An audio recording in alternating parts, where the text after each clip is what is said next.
Nah, oke. Hari ini kita akan belajar contoh soalnya dari sudut paruh.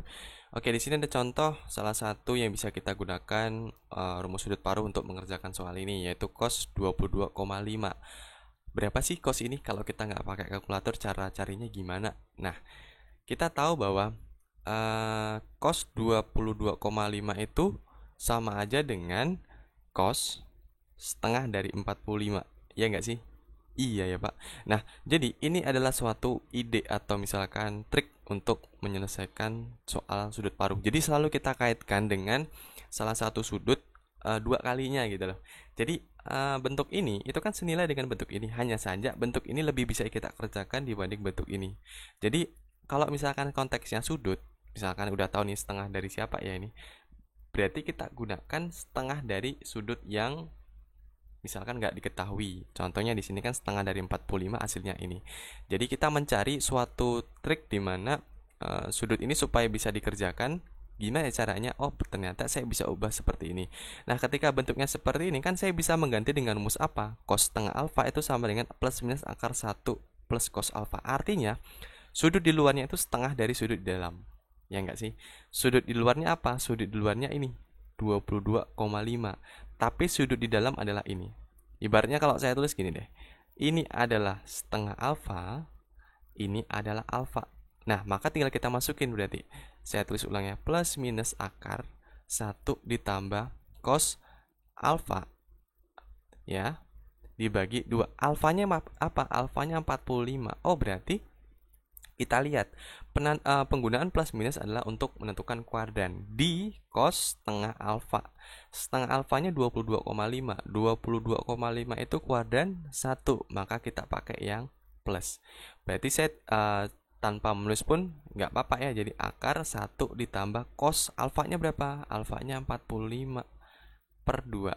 Nah, ini kita tinggal tulis aja jadi akar 1 ditambah cos 45 setengah akar 2, Pak. Oke, menjadi akar 2 ditambah akar 2 per 4 ya.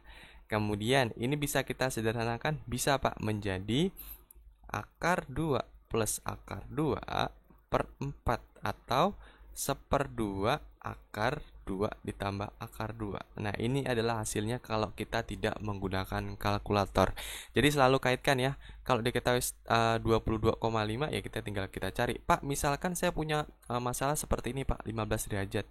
Nah, kita lihat 15 derajat itu setengah dari berapa sih? Kalau di sudut istimewa, oh setengah dari sin 30, Pak, misalkan. Oh, berarti sin setengah dikali 30. Nah, tinggal kita masukin aja rumus ini. Nah, berarti alfanya apa? Alfanya 30. Ini adalah setengah alfanya. Gitu. Jadi selalu dikaitkan dengan sudut istimewanya. Bisa? Bisa dong, Pak. Mantap. Oke. Oke, Pak. Contoh lagi, Pak. Oke. Ini sekarang kita contoh yang kedua ya. Nah, sekarang kalau misalkan diberikan permasalahan seperti ini, sin 75 derajat, itu cara mencarinya gimana?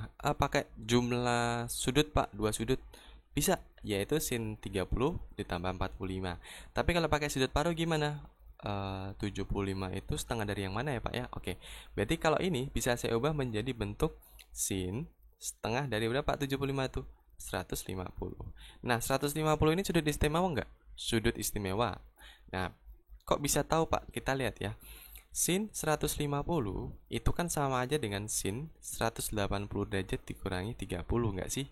Atau kita bisa artikan bahwa sin 150 derajat itu sama dengan sin berapa? 30 derajat. Nah, artinya bahwa sin 150 nilainya akan sama dengan sin 30. Berarti, kalau saya tuliskan, ini adalah alfanya, ini adalah setengah alfa. Ya enggak sih? Maka tinggal kita masukin aja tuh ke rumus mana, Pak? Rumus yang ini, yaitu plus minus. Nah, tandanya kan plus minus. Kita tentukan yang mana tuh, plus atau minus. Lihat, 75 kuadran berapa? Oh, kuadran 1. Jadi jangan lihat yang ini ya, jangan 150 ya, tapi lihat di awal, soal awal. 75 kan kuadran 1, berarti kita pakai yang positif ya. Akar 1 dikurangi cos berapa? 75. Berarti cos 75 ya di sini. 75 atau 150? 150, Bapak. Oh iya ya. 150. Nah, per 2. Nah, sekarang akar berapa? Akar 1 dikurangi cos 150. Cos 150 itu berapa sih, Pak? Kalau cos 150 itu berarti sama aja dengan cos 180 dikurangi 30. Berarti sama aja dengan cos 30. Nah, sekarang lihat cos 150 itu kuadran berapa? Kuadran 2, Pak. Kuadran 2 berarti nilainya negatif apa positif? Negatif. Berarti menjadi 1 ditambah ya kan? Cos 30. Negatif cos 30 ini atau cos 30 ya enggak sih? Per 2. Nah, nilai cos 30 itu berapa? Cos 30 itu setengah akar 3, Pak. Oke, setengah akar 3 ya. Menjadi akar 2 ditambah akar 3 per berapa ini? Per 4 ya. Nah, jadi apa nih kalau disederhanakan? Jadi 1/2 akar 2 ditambah akar 3. Nah, jadi yang sedikit berpikir adalah di sini ya. Di sini perlu kita lihat lagi kuadran berapa dia. Oh, kuadran 2, Pak. Maka nanti kosinus 180 pasti negatif hasilnya ya. Maka negatif dikali negatif jadi penjumlahan. Tapi untuk keseluruhan di luar akar, kita lihat yang pertama di sini untuk tandanya. Di sini. Oh, berarti yang plus. Karena dia kuadran 1. Kalau 150 di dalam khusus di dalamnya aja ya. Berarti plus. Gitu. Oke, paham ya untuk jenis soal seperti ini dan penggunaannya. Sip. Oke, sekarang kalau yang permasalahan ketiga gimana nih cara ngerjainnya? Gampang, Pak, tinggal gambar segitiga. Oke, bisa kita gambar segitiga. Karena diketahui bahwa dia itu sudut apa? Sudut tumpul ya. Tapi kita lihat dulu dia nanti ketika mengerjakan. Nah, kalau misalkan saya mau menggambar segitiganya, jadinya gimana nih? Sudut tumpul ya, berarti dia di kuadran 2 ya. Seperti ini, di sini A-nya. Kalau sin itu depan per miring, berarti sampingnya apa? 3 ya. Maka kalau sin A itu sama dengan 4/5, cos A apa?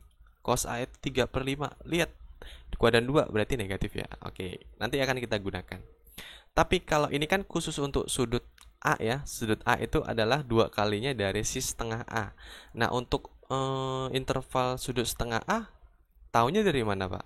Nah, lihat. Kita tahu bahwa sudut tumpul itu kan interval antara 90 derajat sampai 180 ya enggak sih? Ini kan untuk A. Tapi kalau untuk A/2 atau setengah A, maka ya ini dikurangi A dibagi 2 berarti 45 derajat sampai dengan 90 derajat. Artinya interval sudut A itu ini. Ini kuadran berapa? Kuadran 1 ya. Nah, berarti beda kuadrannya. Jadi tentukan dulu kuadran untuk sudut setengah A dari sudut A. Kalau sudut A-nya lancip, ya udah kita pasti tahu bahwa itu pasti kuadran 1 juga. Tapi bedanya adalah ini kuadran 2, ini kuadran 1 ya. Jadi beda ya antara A dan setengah A. Lanjut ke penjabaran masalahnya. Yang A itu adalah sin 1/2. Sin setengah A itu kita pakai yang mana? Yang ini, Pak. Plus atau minus? Lihat.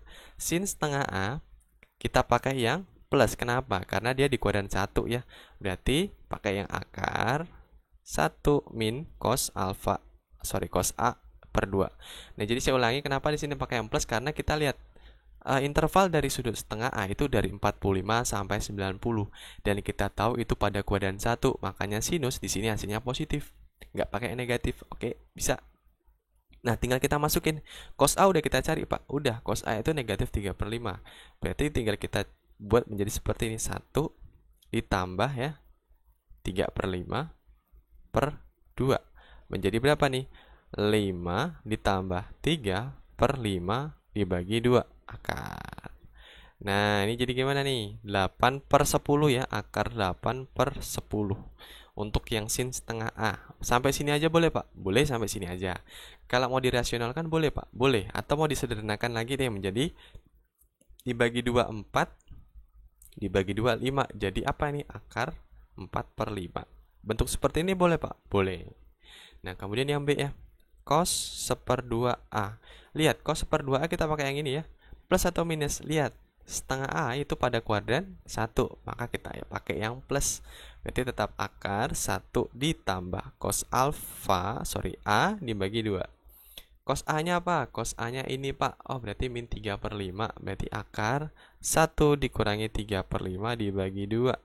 Berarti sama dengan akar 5 dikurangi 3/5 dibagi 2. Akar 2/10 ya. Atau sama dengan akar 1/5.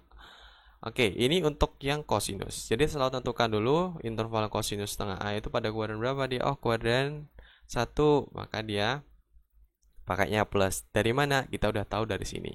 Nah, untuk yang tan gimana, Pak? Ingat, tan itu sin per cos. Berarti tinggal kita bandingkan aja antara sin setengah alfa dengan cos setengah alfa. Nah, di sini alfanya A ya. Saya ngomong alfa terus. Berarti ini sin setengah A itu adalah akar 4/5 dibagi akar 1/5. Akarnya per 5 bisa kita coret, Pak. Bisa, Pak. Atau misalkan gini deh kalau ada yang bingung. Ini kan senilai dengan 4/5 dikali dengan akar 5/1. Iya nggak sih? Kan dibalik ya ini ya. Ini dengan ini bisa kita hilangkan. Menjadi akar 4/1 atau 2. Jadi inilah jawabannya. Jadi selalu kaitkan dulu dengan sudut 2 kalinya gitu ya. Kita kan tahu sudut 2 kalinya dari setengah A itu kan A ya. 4/5 gambar dulu. Dia di kuadran 2 ya kan, tumpul berarti kosinusnya negatif. Kemudian tinggal kita tentukan ya sudut sin setengah alfa itu. Oh, ini rumusnya, Pak. Kita pakai plus atau min. Kita cari intervalnya. Kalau A-nya itu adalah di antara 90 sampai 180, maka setengah A-nya berarti ya di antara setengah dari 90 dan setengah dari 180, berarti 45 sampai 90. Maka kuadran 1 semua, maka kita pakai yang positif semua. Gitu. Bisa ya? Bisa, Pak. Good.